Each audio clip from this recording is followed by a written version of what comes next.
Shalom, shalom, Israel. Shabbat Hezekiah back at it with another quick lesson. Last day's events. Stay on fire. First and foremost, I want to give all honor and glory and praise to Yahweh by Hashem Yahushua. That's the most high God of Israel, none else, and his only begotten Son, who the world calls Jesus Christ. I want to give a mighty shalom and shout out and double honors to all the elders from the house of David and all the elders worldwide.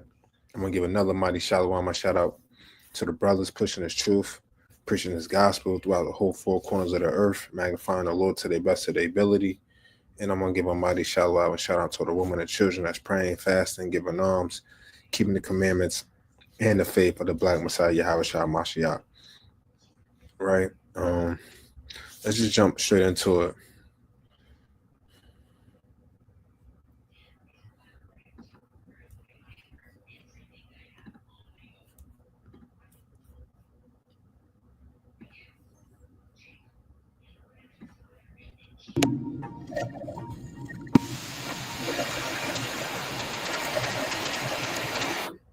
Los Angeles is grappling with 5 wildfires that have forced over 137,000 people to evacuate.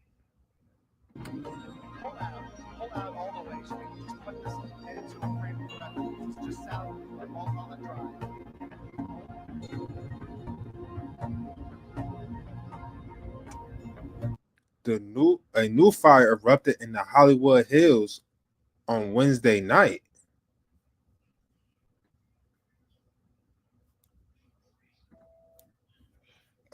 Let me see. Let me just go to this. I think it's better if I just do default view. Try to do the theater, but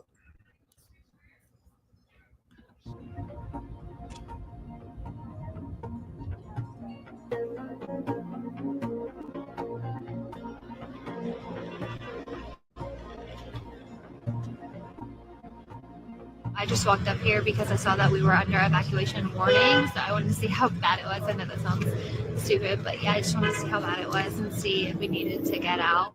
When we walked down to the corner, I actually started tearing up. It's really scary. I know it's scarier for people who lost their homes, but it's really scary to think that it's that close to us.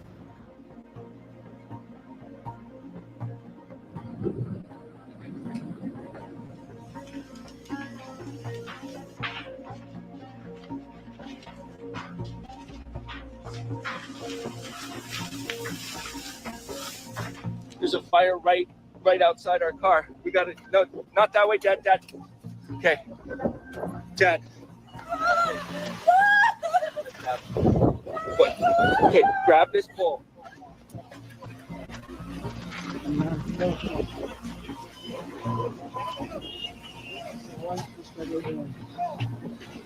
We go.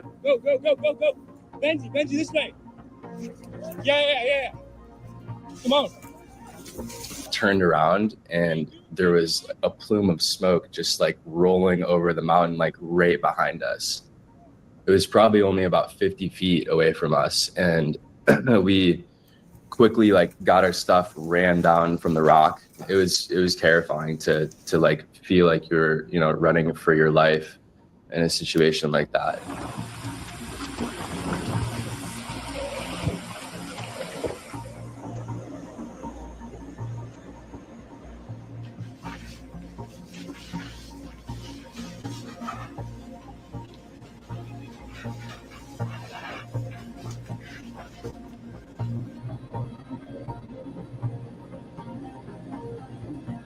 the fires have covered 42 square miles.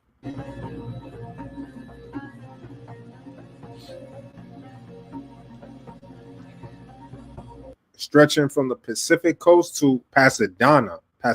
All the way out, you can see due north of Bonita Avenue. 太的毒了，你看这个现在这辆卡车也是烧的全部，继续往前走。 Officials describe one blaze as the most destructive in Los Angeles modern history.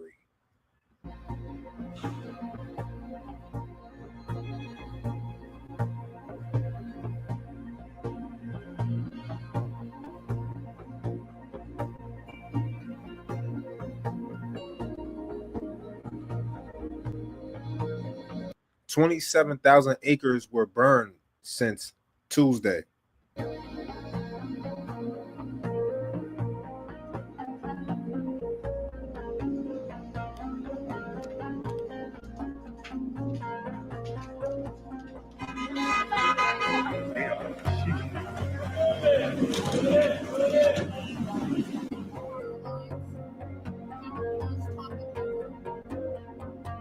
Thousands of people remain displaced.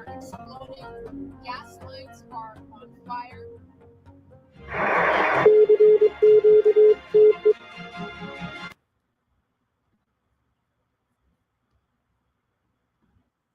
So it's going down in LA, man. Let's get more. Let's get some info.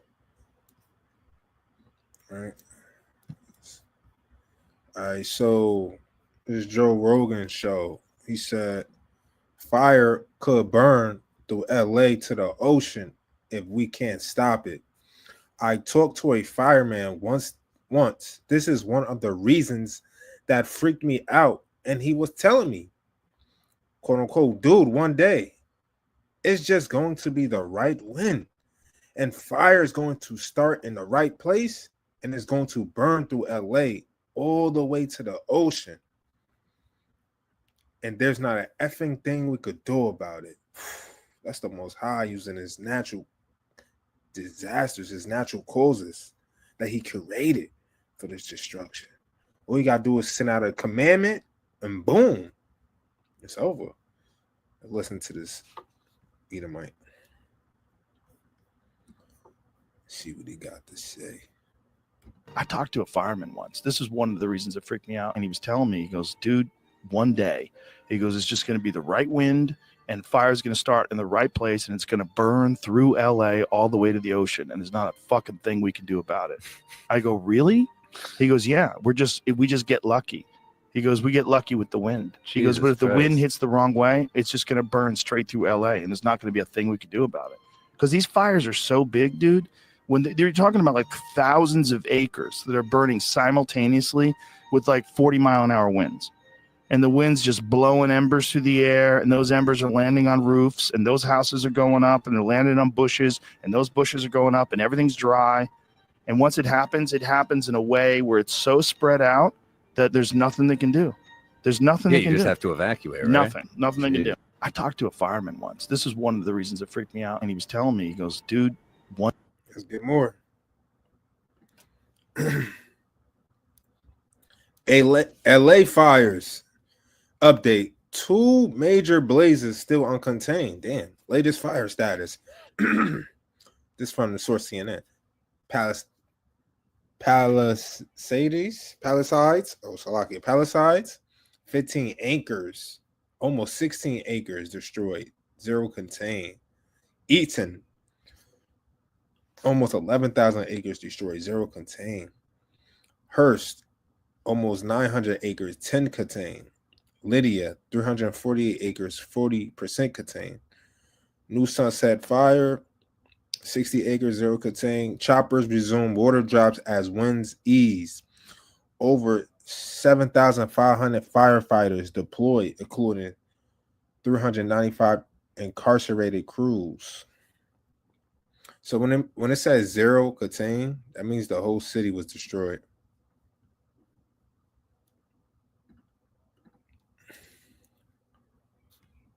Yep. So that means 3 whole town cities and almost another one, Hearst, was completely destroyed by these wildfires. The Lord is visiting the earth.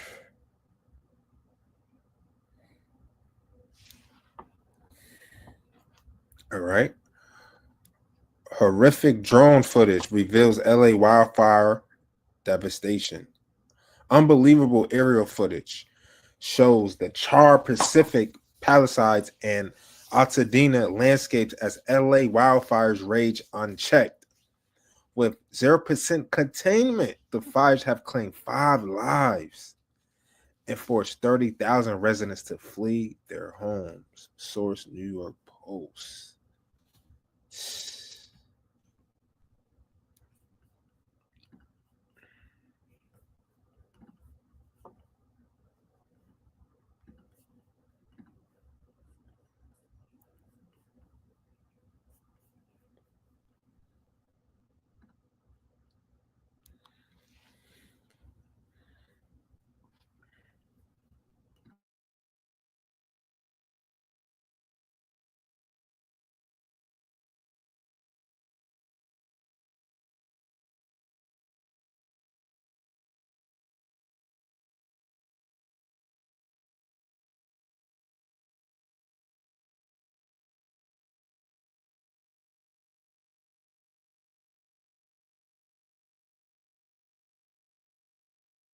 While we watch this, let me bring out a precept through the Spirit. It's the book of Psalms, chapter 46, verse 8. Come, behold the works of the Lord, what desolations he hath made in the earth. See that? The Lord is working his terrible works for scourges, for a mammoth, for people to wake up and repent. How else is the Lord is going to get your attention?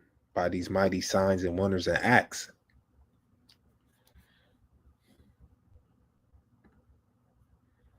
All right, let's move on.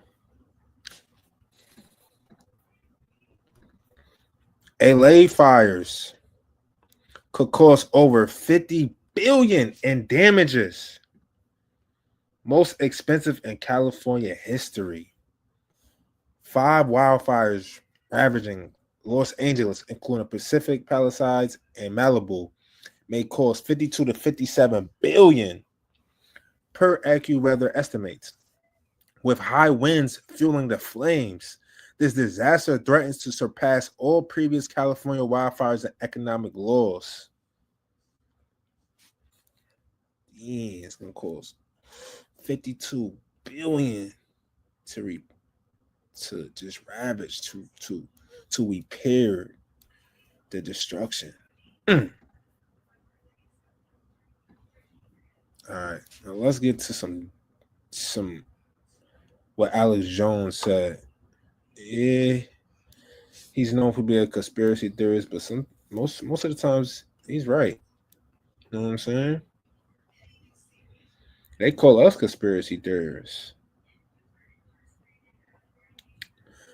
Here we go. Elon Musk responds to Alex Jones' claim that the Democrat deep state is responsible for the catastrophic fires in Los Angeles. Now, I do want to say that there is such thing as a Democratic deep state. There is such as a thing as a deep state. All right. Excuse me. 1. Governor Newsom has blocked the release of desperately needing water from mountain reservoirs to fight the historic inferno. These are facts. There's no conspiracy about these things, you know? Let's get more. We're gonna read. For over 20 years, Democrats have blocked attempts to upkeep fire mitigation systems and clear brush from critical areas. Insurance companies now confess to pulling the fire policies of hundreds of thousands homes in the LA area in the last few months. And I seen a confession of someone saying that in social media earlier this morning.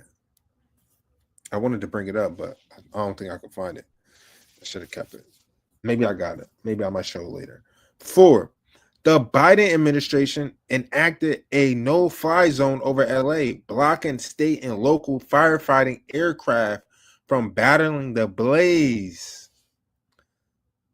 5. The Palisades, the hardest hit neighborhood, is slated to be the site of the 2020 Olympics and have already been designated to be transformed into a model smart.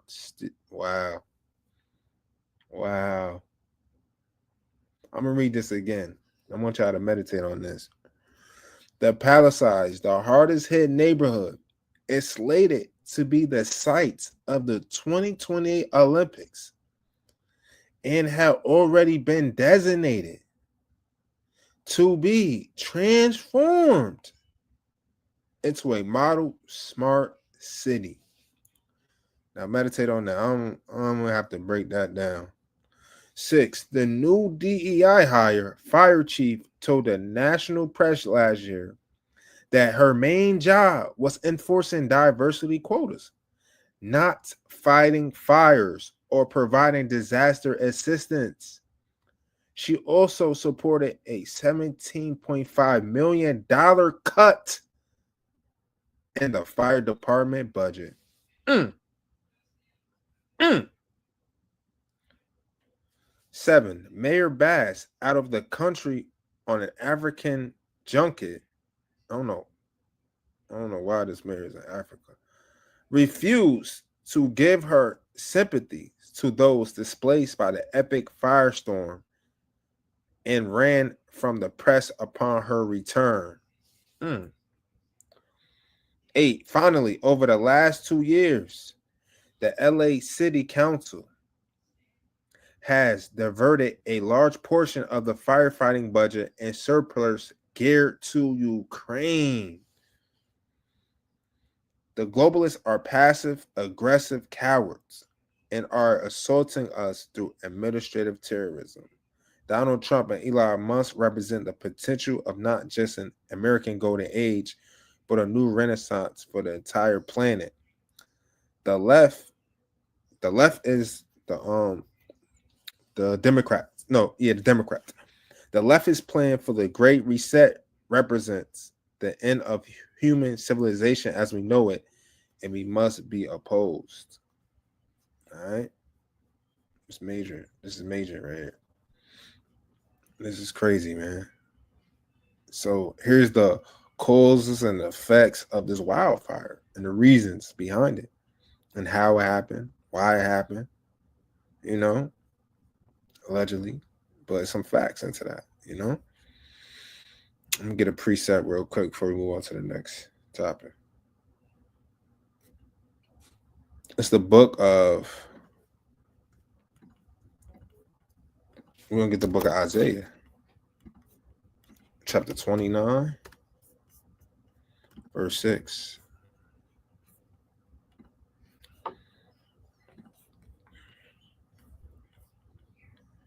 You shall be visited of the Lord of hosts with thunder and with earthquake and great noise, with storm and tempest and the flame of devouring fire. See that?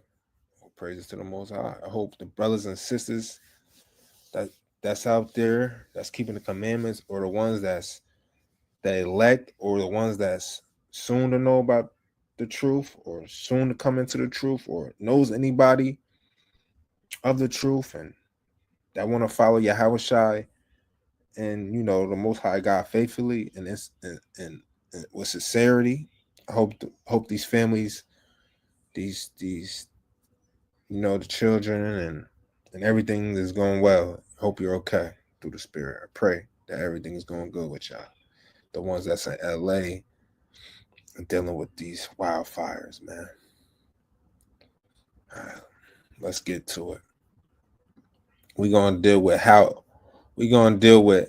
how empires fall and why the US is next. Got a video, right? So grab your popcorn, grab your Cheetos, grab your Doritos, your Lay's chips, grab whatever you want. Grab your coffee, your Gatorade, your juice, right? Your water, your milkshake, your cookies, and your cupcakes. Let's tune in to this video. Got some precepts, right? That's what we're gonna do on a weekly basis, Lord willing, every Thursday, or Wednesday. We're gonna go over current events, watch some videos, go over some precepts, and that's what we're gonna do through the Spirit. Zion's Elite. This is the Zion's Elite editions. Zion's Elite Chronicles, Zion's Elite Show, All praise to the Most High. Last days event. Stay on fire. Let's get it. Every empire falls. That is certain, no matter how long they reigned and how far their rule stretched. From the Romans who ruled for over 1,000 years, to the Ottomans who spanned continents, and the USSR that changed the political landscape of the modern world. So is the empire we're living under today also crumbling? Yes. The key question is how fast. We have bounties beyond those known to the people of any other day. American democracy is obviously limping on both feet. America is not the greatest country in the world anymore. The US empire is falling, and there are 3 symptoms of its impending demise that we can see from looking to the past. Let's start with the oldest of the bunch. These videos are made possible by our supporters on Patreon. If you'd like to help us tell more stories like this, you can become a paying member through the link in the description. Now back to the video. The Roman Empire oversaw the lives of millions of people. Remnants of its great reign still stand in cities across the world, a testament to their reach and influence in the lands they conquered. Never has Rome been greater or stronger than now. But then, after 1,000 years of domination, it fell. And just like Rome wasn't built in a day, it didn't fall in one either. Instead, the fall of the Roman Empire was death by 1,000 cuts. But there's one factor in particular we're going to look at: internal decay. At the height of its grandeur and its glory, a civilization so powerful it could never be conquered from without. Yet it found the seeds of its destruction within itself. There was a huge disparity between the lives of the elite and the commoners. Rome's elites lived in grand estates, hosting lavish, decadent banquets where they'd feast on peacock tongue and wine from naked waiters. Every one of these senatorial families has holdings all over the Roman Empire. They're the equivalent of small multinational corporations. They are wealthy in a way that is impossible for us to understand. The poor lived a very different reality. They worked menial jobs and lived mostly on bread and porridge, living in overcrowded, badly built buildings, prone to collapse and spreading disease. The games are all about Roman emperors giving the people what they need, and it's always described as bread and circuses. They had to feed the people of Rome, but once they were fed, they had to be entertained. Let the games begin! There were famines, peasant uprisings, and slavery, and the Roman tax system disproportionately impacted the lower classes, while the wealthy often avoided taxes through exemption or corruption. This is now a new era of Roman history. Rome is no longer what it was. Rome is in decline. The middle class was shrinking, and the economy became increasingly polarized between the very rich and the very poor, all fueling resentment and instability. So what does this tell us about the US? Home they've always dreamed of, the happiest investment they have ever made. The middle class was once a symbol of the American dream. It meant owning your own home with a white picket fence, a car, kids going to school, a perceived ease and quality of life that couldn't be found anywhere else in the world, and that anyone could achieve so long as they worked hard enough. We are a prospering people, wherever we live, or earn our livelihood. But for the past few decades, that's all become increasingly out of reach for lots of Americans. Some people skipping meals because they simply can't afford it. The number of people experiencing homelessness in a single night went up 12%. Every year, hundreds of thousands of people are literally asking for donations to afford medical treatment. Our roads and bridges are crumbling, our airports are out of date, and the vast majority of our seaports are in danger of becoming obsolete. But Americans from the grocery store to the gas station are seeing their budgets tighten every single month. And the changes suggested would mean higher taxes for the average American family, widening America's already massive income gap. 90% of the wealth is right here in the top. And then the lower middle class, they've got 0.3% of a piece. Yeah, they have some crumbs there.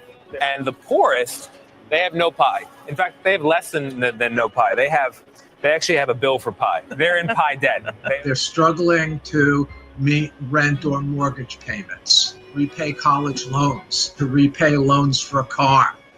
While the wealthy have become steadily wealthier, wages have been stagnant and costs of living have surged.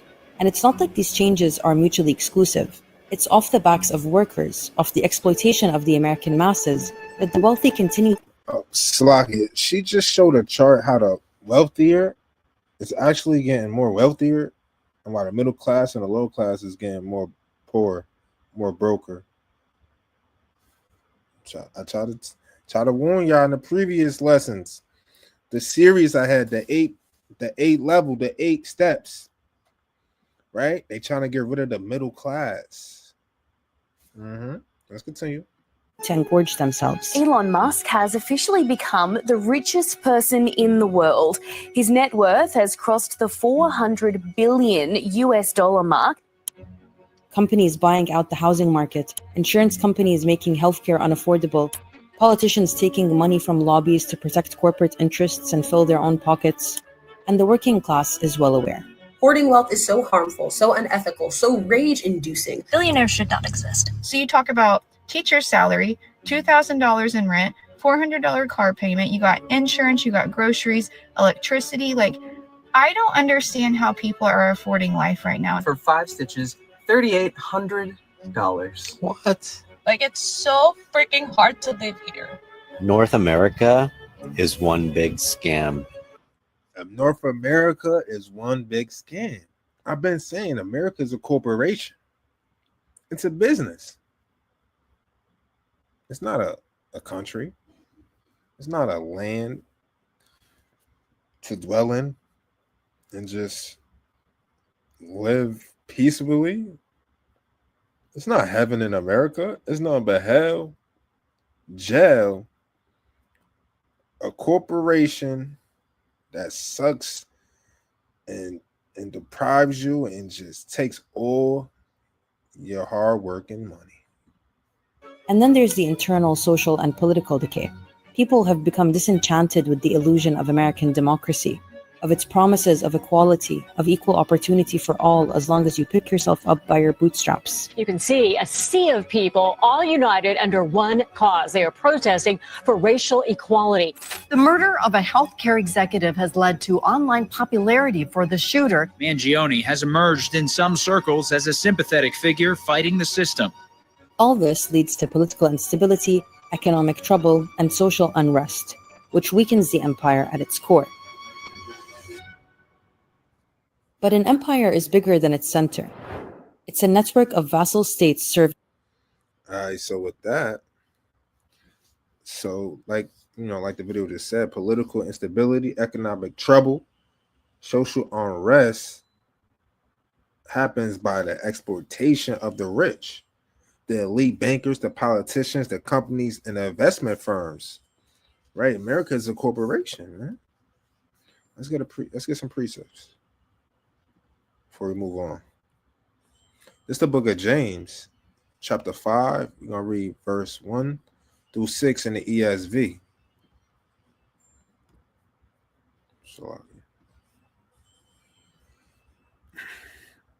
Come now, you rich, weep and howl for the miseries that are coming upon you. Your riches have rotted, and your garments are moth-eating. Why? Because that's all they do. They just stack up money, man. Their bank accounts is up to, they got offshore accounts, right, with millions and billions, right? Your gold and silver have corroded, and their corrosion will be evidence against you, and you will eat your flesh like fire. Why it says that their gold and silver is corroded and corrosion will be evidence against you?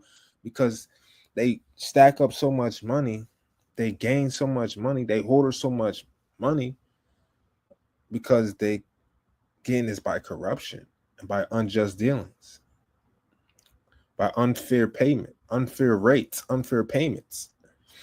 Right? Reading on, you have laid up treasure in the last days. Behold, the wages of the laborers who mow your fields, which you keep back by fraud. Right? And that's what happened with the insurance guy that got unalived. Are crying out against you, and the cries of the harvesters have reached the ears of the Lord of hosts. You have lived on the earth in luxury and self-indulgence.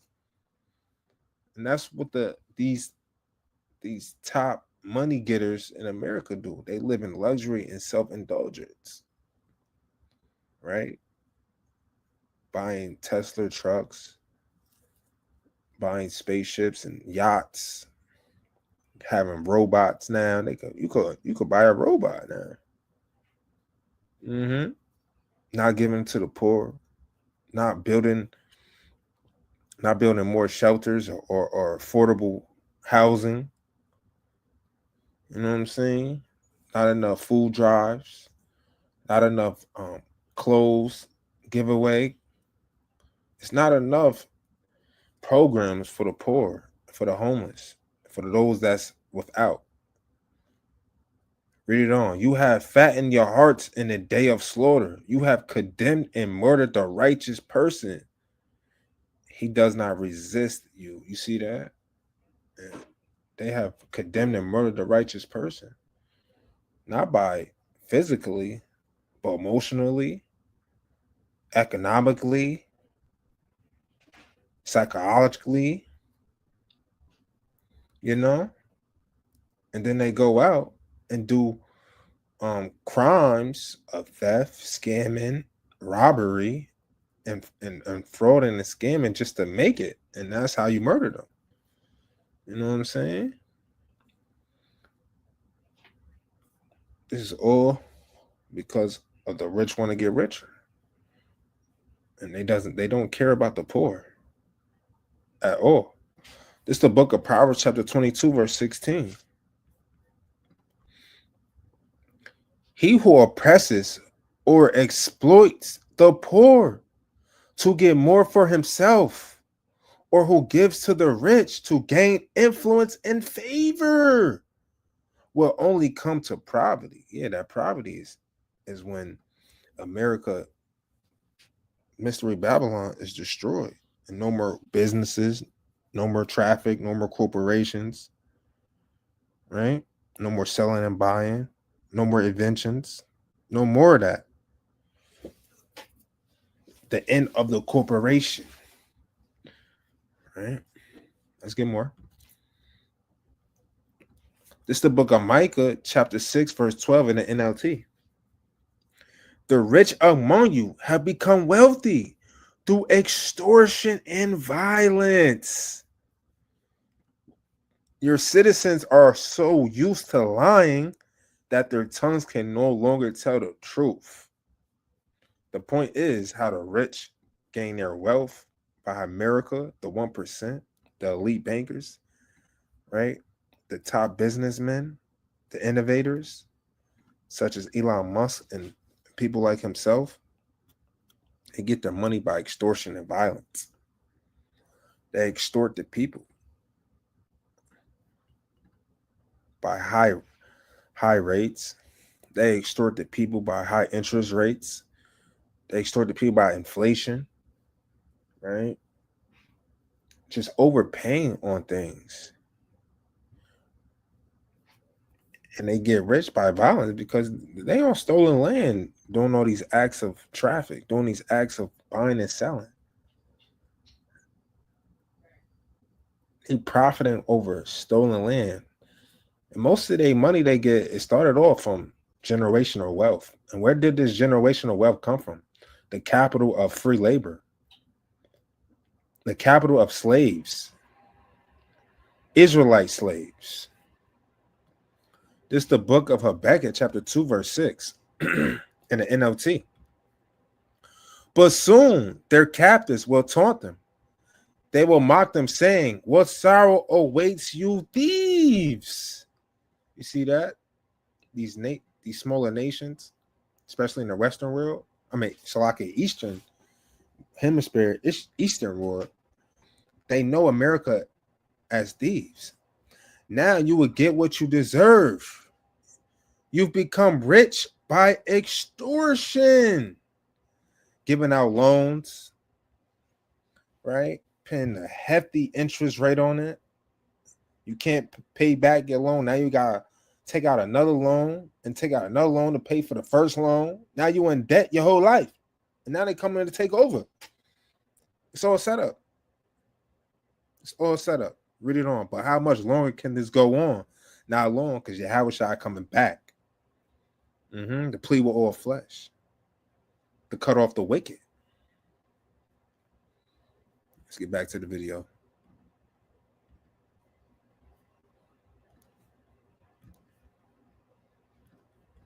The core's interests. And keeping all those entities in check is done through both soft power and hard power. That brings us to symptom number 2. All right. Before we get into the soft power and hard power, let me explain to y'all what it is. All right. So hard power versus soft power. What's the difference? Hard power and soft power are two distinct approaches to exerting influence in international relations. Hard power refers to the use of military force, economic sanctions, or other coercive measures to achieve desired outcomes. It relies on the threat or use of force to achieve objectives and is often associated with a country's military capabilities.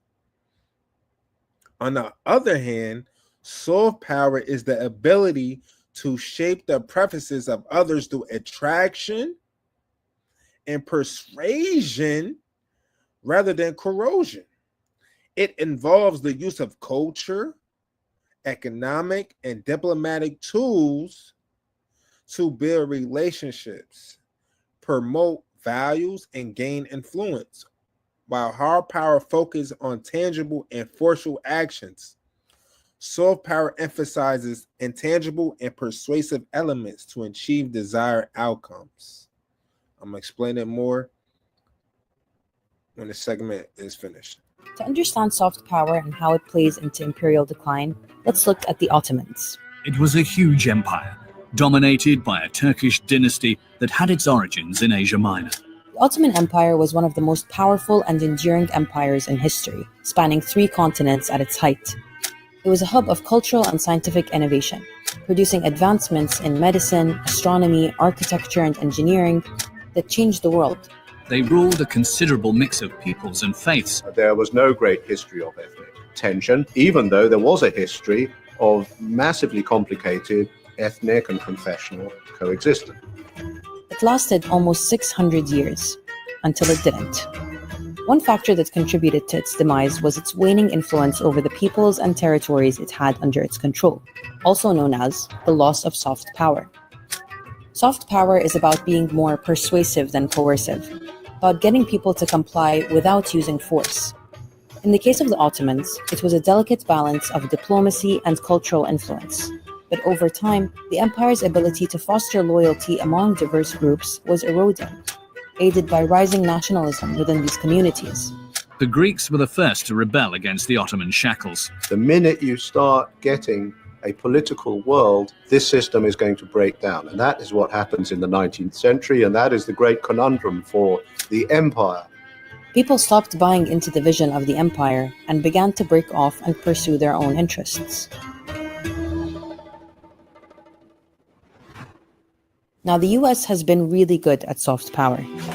It began after World War II, when the US positioned itself as a global leader promoting democracy, economic growth, and cultural influence. Joe's the king because he can buy more with his wages than any other worker on the globe. It is the most important idea that the United States has contributed to the world. Citizens of every rank can expect to have a better, richer, happier life.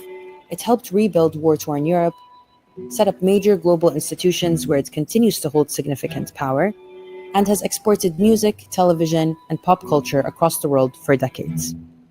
And the messaging of this soft power has been consistent and clear. Shining city upon a hill. After 200 years, she's still a beacon, still a magnet for all who must have freedom. But for soft power to work, for people to buy into the fantasy and want to participate, they need to see credibility and moral consistency. Now, just to be clear, the US has violated the principles it preaches since its founding, not to mention since its emergence as a global hegemon. It seems the majority of people were willing to overlook that and buy into the American dream. But the illusion is falling apart. The mob tore down scaffolding, battled their way through the last line of police defense, and broke into the Capitol building itself. At home, the land of democracy, liberty, and human rights hasn't kept up the best image in recent years, and it's not any better abroad.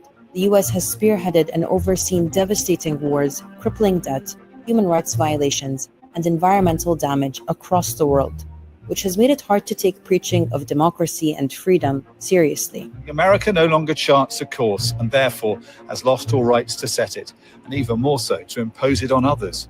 Disillusionment with American values is growing, and in its panic, the empire continues to thrash and bully to stay relevant. That's where hard power comes in, and brings us to the third symptom of the fall of an empire. This one is better. All right. So soft power is basically how America's try to influence and control and keep order of the people through like cultural, political, and economic means like music, sports, your job, church, right? And basically, soul power gives you the freedom to live how you want. This can shape one's preference through appeal and attraction, right? It's just an illusion of a better, wealthy, happier life. Okay.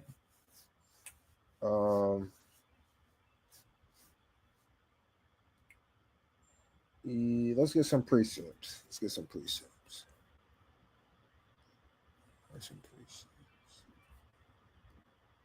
It's the book of Isaiah, chapter 47, verse 12.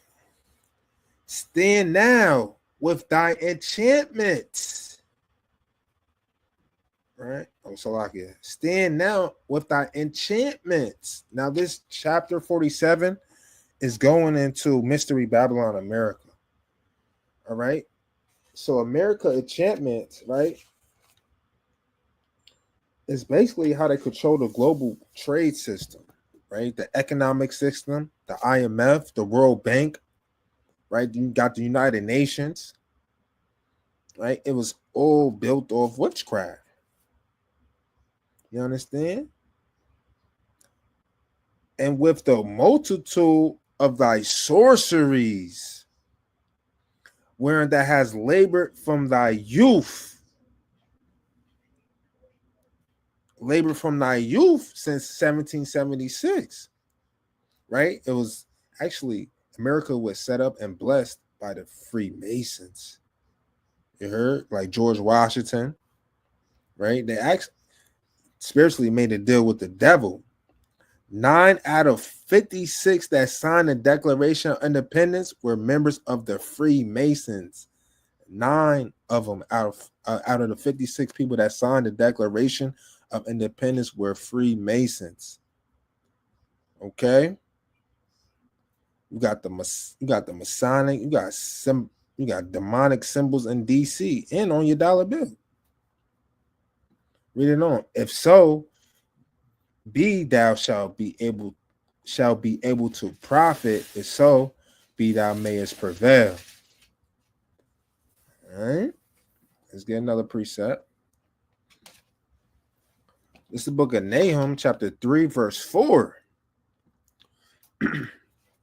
Because of the multitude of the whoredoms of the well-favored harlot. What's the multitude of the whoredoms?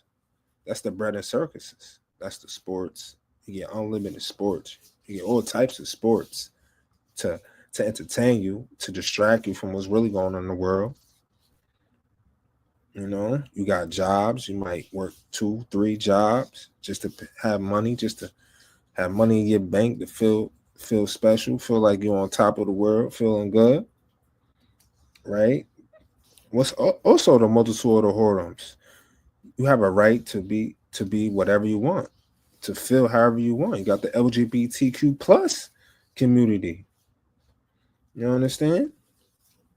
These are all multitudes of the whoredoms. You got your social media, right? You got your media influence. You got your OnlyFans models, Instagram models. These are all devices that bring the multitude of whoredoms of the well-favored harlot, the mistress of witchcrafts, that selleth nations through her whoredoms, right? Spiritual fornication, right? Through the money.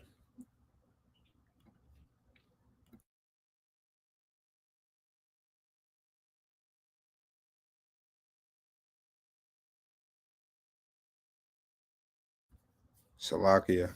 Sell of nations through her whoredoms, right? Through the banks, through the loans, through the what is it called? Salakia, it escapes me. Through the when they give out money to different nations and they make a deal. Dang, I forgot the term. Slovakia. But that's what they do. They sell nations through their horns, man, by their power, by their democracy. You understand? And families through their witchcrafts. You know, them holidays, man, it's definitely a witchcraft. You know, Christmas, make you feel all jolly, right? You got New Year's. You have a good time in America. You don't have to worry about nothing. That's how this. It's like they deceiving us by holidays, your job, television, social media, sports, amusement parks, anything, cars, clothes, food, whatever. That's the multitude of horrors. That's the witchcraft. You understand? Salakia, bear with me.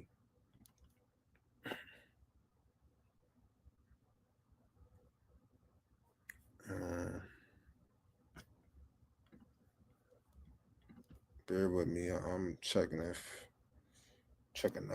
preset real quick.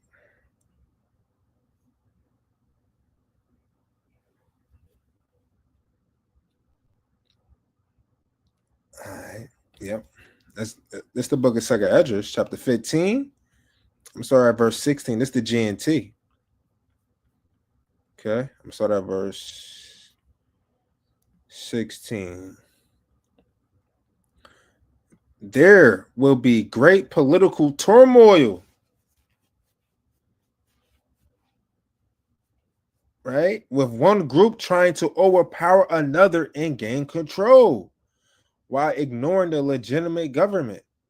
There will no longer be free access to cities, travel ban, because the struggle for power will bring destruction, terror, and total confusion wherever people live. Driven by famine and terrible suffering, people will assault their neighbors and mercilessly plunder their possessions. And this all happens in America, man. Because America lacks value. America is a Christian country, but it acts like a satanic country. This is where Satan's seat is. This America, the land of Satan, this is his throne. Just a bunch of lies.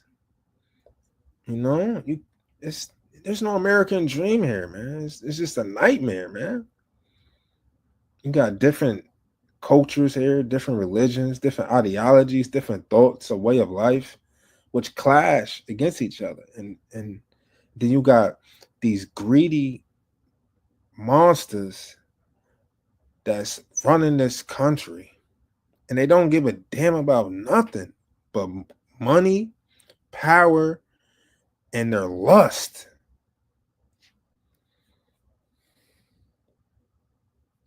Let's get back to the video. Best illustrated by the Soviet Union. Now, the USSR ideologically rejected the idea of imperialism, but the reality is that it looked and acted like an empire. The Soviet Communist Party has not faced a serious internal threat to its political rule since the 1920s. There was a centralized authority overseeing expansion and control of a collection of republics and satellite states, where movements for autonomy were suppressed. What tethered these states together was a unified ideology, communism. But it was also hard power, military might. And that costs money. It is here, in Red Square, that the superpower Soviet Union holds its military parades, displaying its might for all the world to see. At its strongest, the Soviet Union had 5 million soldiers stationed around the Union and pursued wars and conquests to maintain and expand its reach. Then there's all the money spent on the arms race during the Cold War. Money spent on propping up parties in proxy wars across the world, and money spent on wars like Afghanistan, a protracted 10-year-long conflict that cost them $50 billion. The superpower from the north occupies Afghanistan with more than 100,000 troops. a modern mechanized army. Eventually, the cost of keeping the empire in check became unmanageable, and the economy took a hit. By the late 80s, people within the Union were struggling with soaring poverty and a low quality of life, with no strategic wins to show for all that money spent. Military and ideological overextension drained not only the economy, but public morale as well, until people got fed up. In Moscow, the hammer and sickle is lowered for the last time. Sounds familiar. All estimates agree that the cost will be at least $1 trillion. The Bush administration never expected the war to drag on as long as it has. The fall of Kabul to the Taliban marked an abrupt end to America's longest war. The war cost American taxpayers about $1 trillion. The US carried out long, brutal, expensive wars in Iraq and Afghanistan, with nothing to show for it except instability and devastation and financial loss. Then there's the constant ideological wars. The war on communism, the war on drugs, the war on terror, the war on China and Russia. There's a constant boogeyman in the ether to justify US military spending. The US maintains the most bases in the world at over 700 and spends hundreds of billions of dollars on the military every year, more than the next 10 countries combined. It's funding Ukraine in its war against Russia. It might support Taiwan in a war against China. Billions of dollars spent, and we can't remember the last war the US has actually won.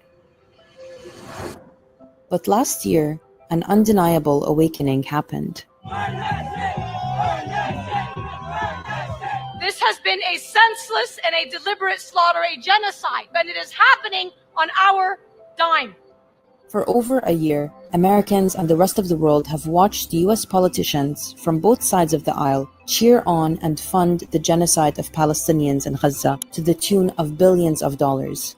It has shattered the idea that the US is a beacon of justice and human rights, and irreversibly cemented the hypocrisy of American moral exceptionalism. The empire has never been so exposed.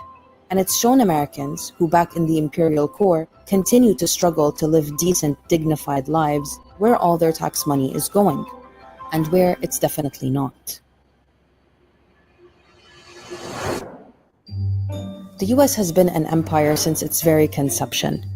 From colonizing Native American land, to conquering territories overseas, to dominating world politics through global institutions, military might, corporate interests, and foreign meddling. Of all the empires that have risen and fallen, none have come close to having the reach and power of the US. So the idea of it losing its hold over the world seems inconceivable. But while all these symptoms are unfolding and the US empire erodes from within and without, it's not doing so in a vacuum. It does so in the middle of a global shift in geopolitics, in a world that's becoming increasingly multipolar, with countries choosing new allies, new frameworks for collaboration, even new currencies. The aim of the alliance is to challenge the economic and political monopoly of the West. All of which is not good for the US. See, the way the global system is designed is, in many ways, for the benefit of America. From reliance on the dollar, US aid, and US debt, to fear of US sanctions, vetoes, and foreign intervention, we live in a world full of systems and institutions designed to prop up the US and keep the rest of the world in check. But these systems aren't going to live forever because they're inherently unsustainable. They rely on the exploitation of peoples across the world and within the imperial core, and bank on them buying into the bit that all this is necessary, is better for them, and protects them. And as life becomes more unaffordable, countries more destabilized, governments more autocratic, and our environment more unlivable, people eventually wake up. And that's usually the beginning of the end. So all praises to the Most High. America will soon be destroyed. All right. It's the book of Daniel, chapter 2, verse 40. In the fourth kingdom, what was the fourth kingdom? Rome. And America is an extension of Rome. So this is going also into America. In the fourth kingdom shall be strong as iron. Why is it strong as iron? Because the military might, the army, the navy, the Marines, the Air Force, the Space Force, and they got the money to back it. And they got the nuclear weapons, the missiles. For as much as iron breaketh in pieces and subdueth all things, and as iron that breaketh all these shall it break in pieces and bruise. That's what it do. Military inventions by the America, man. They go into your country and take over. You understand? Verse 41, and whereas thou sowest the feet and toes, part of potter's clay and part of iron, the kingdom shall be divided. Read it on. But there shall be in it of the strength of that iron, for as much as thou sawest the iron mixed with miry clay. Now I'm gonna break this down the next verse. So the strength of the iron is obviously the military, right? And the feet and the toes, right? Y'all know that's going into, for those that don't know, that's going into the European Union and NATO. Verse 42.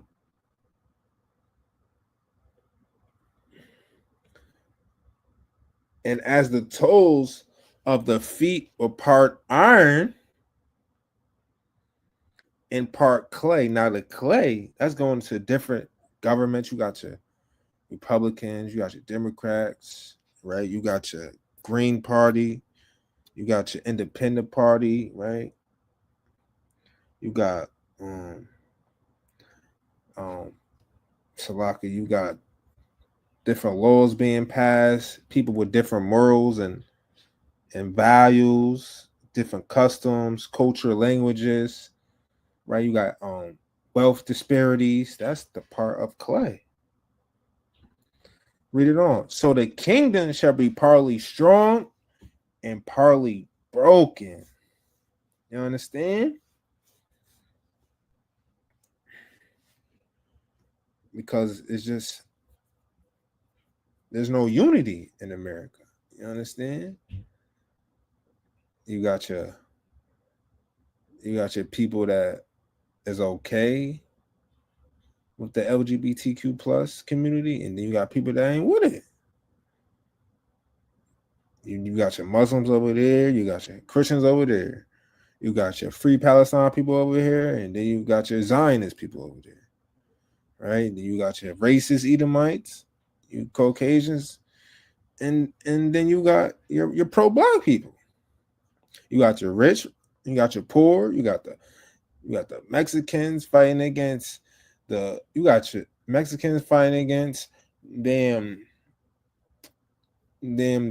Mexicans from the West Coast, right? You got Puerto Ricans fighting Dominicans, you got your Jamaicans fighting the Haitians and Dominicans, you got your black against the white, you got your FBAs going against everybody but themselves, right?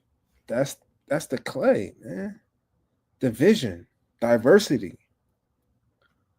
And that's why it's partly broken. America will be destroyed from the inside out.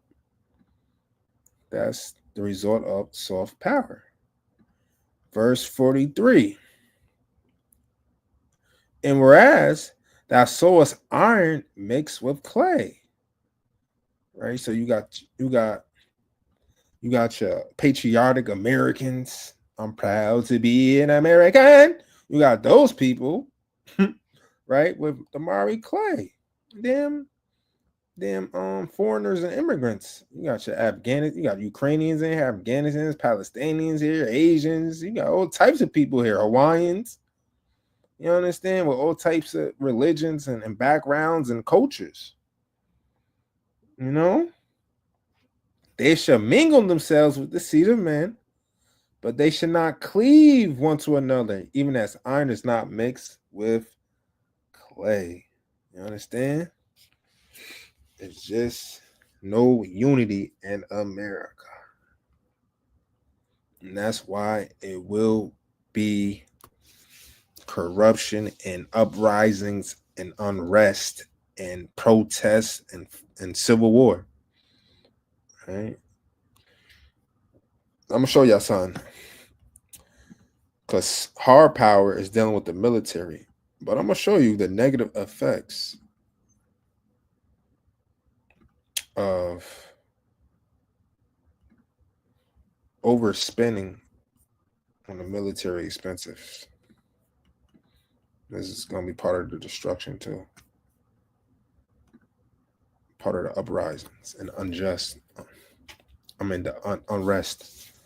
Negative effects of overspending on military expenses. Less money for public services. Overspending on the military means less funding for education. That's another witchcraft and whoredoms and sorcery. Education, especially college. Man, you pay all that money for what? To do what? To get this job? Reading on healthcare, infrastructure, and other critical needs. 2, economic strain. It can lead to national debt and higher taxes, putting pressure on the economy. 3, missed opportunities. Funds used for military spending could be used for job creation, renewable energy, and social programs. And that's what we lack. Job creation and social programs. AI is expected to take, I think, away like 41% of jobs. That's part of the rich getting rich. That's Elon Musk's doings and his people. You see that? 4, international tensions. High military budgets may encourage arms races and strain relations with other countries. Social inequality. Neglecting social services can widen the gap between rich and poor, and that's what they're doing. That's their goal. They want social inequality. That's a fact. 6, environmental damage. Military activities can pollute and harm the environment. 7, wasted resources. Inefficiencies and corruption in military spending can lead to wasted taxpayer money, right? And that's what our taxes, our money is going to, the military. So we actually have a part in funding the so-called genocide that's going on in Israel, Sudan, all throughout Africa. We fund the bombs that they're using against Syria, Yemen, and Lebanon. Yeah, it's America. Multitude of whoredoms. All right. I just need to get this quick preset. Salakia. Let's go to Revelations 18. Revelations 18.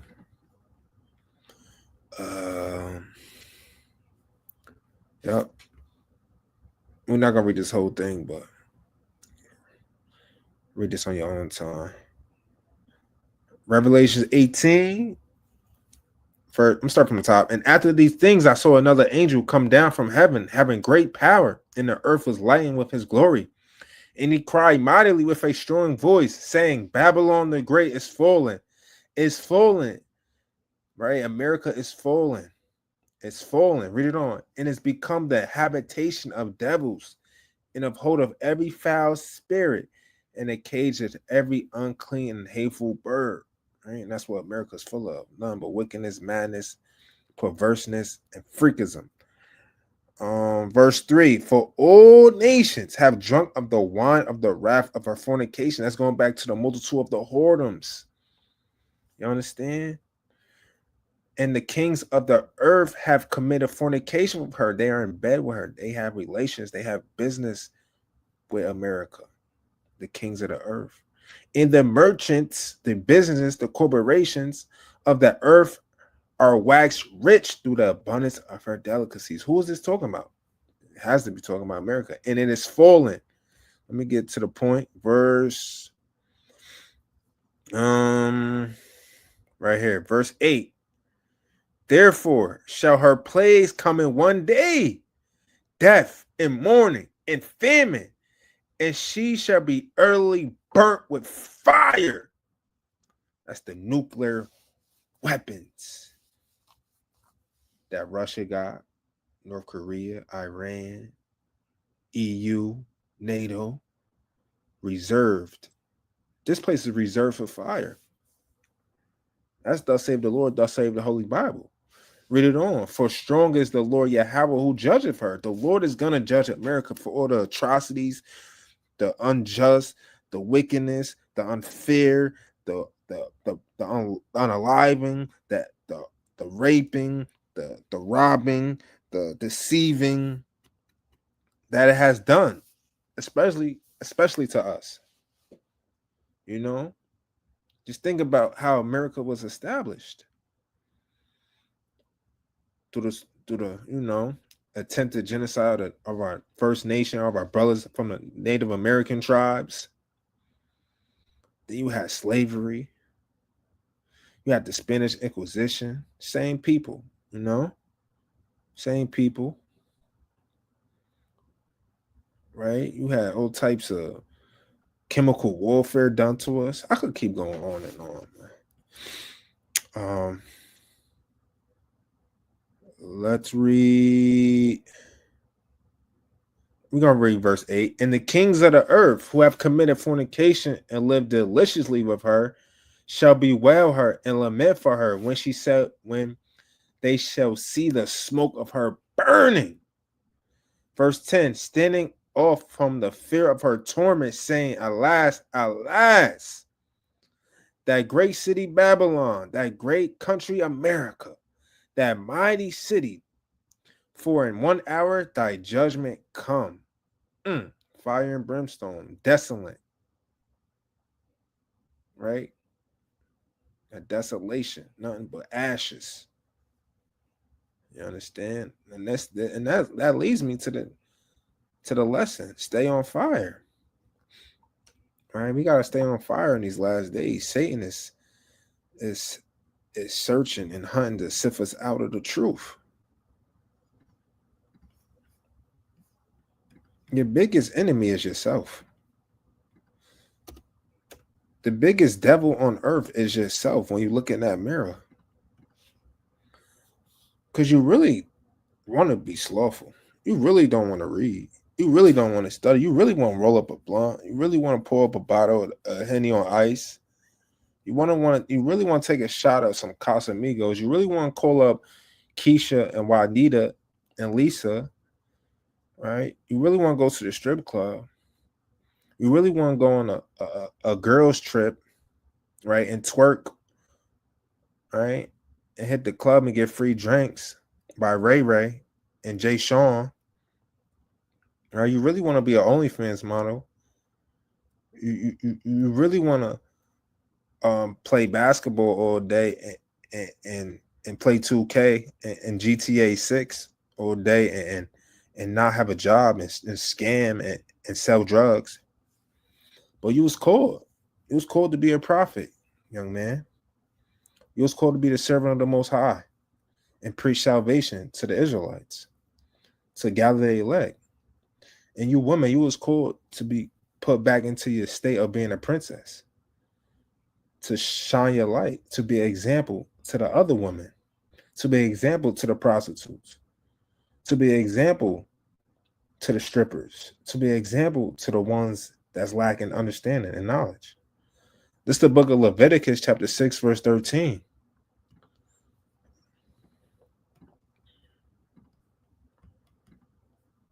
The fire shall ever be burning upon the altar. It shall never go out. Right? Your fire should never go out. It should never go out. You should always have the urge, have the fire, have the burning desire to serve the Lord. Let's get the book of Luke, chapter 12, verse 35.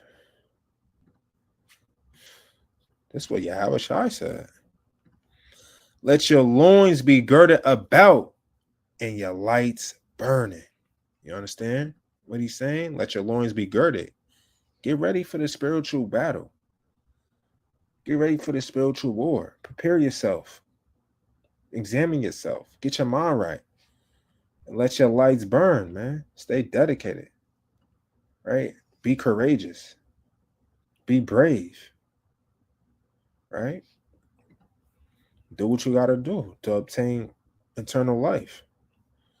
This is the book of Revelations, chapter 2, verse 5. You know, keep that fire burning. Stay on fire. Stay lit. We litty. We litty. You know, Revelation 2, verse 5. Remember, therefore, from whence you are fallen, and repent. You know what that means? That means self-reflect. You understand? Because we could all have a spiritual decline, right? If we're not aware of what type of demons, type of spirits is hopping on us, we gotta be devoted. We gotta be obedient, you know, and repent. Some of y'all not repenting, you know. I struggle with that sometimes, you know. We all do, but you gotta remember where you're falling, and guess what? Read on and do the first works. You understand? That's returning back to the basics, man.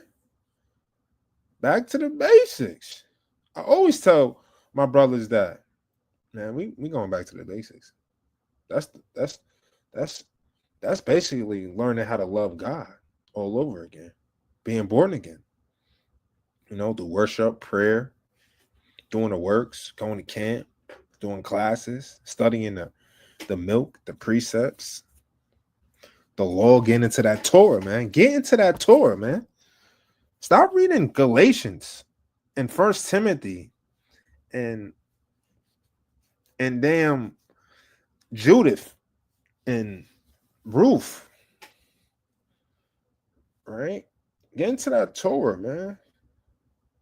Read it on, or else I will come unto thee quickly and will remove thy candlestick. You don't want your house to remove that candlestick, man. You know what I'm saying? Out of his place, except I repent. You understand? You don't want to lose your candlestick. You don't lose that fire. You know? That's going to be permanently. You ain't going to give it back. He ain't going to give you your knowledge, your wisdom, your understanding, right? Your 7 cents. He ain't going to get that back. Your 7 cents is your oracle ability, your orative ability. You know what I'm saying? He going to take it away from you. You're going to be back to being spiritually dead. You don't want that. You're going to be bugged out. This is the book of Psalms with many spirits on you. This is the book of Psalms, chapter 18, verse 28.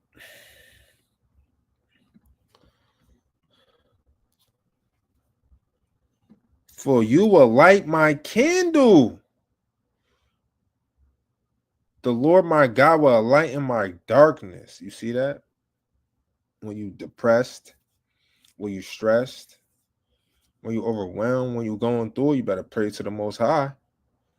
Ask him to lighten your candle. Get you back on track. Lean on him. Cleave onto him, the scripture says. Trust in him. Right? It's the last precept. This is the book of Hebrews, chapter 12. Salakia. Chapter 12, verse 29. For our God, the Most High Yahweh, is a consuming fire. You understand that? If you don't want to stay on fire, then the Lord's going to consume you because he's a consuming fire. You understand? Don't play around. Don't take this thing lightly. This is your heritage. We have to live by a certain standard. We was born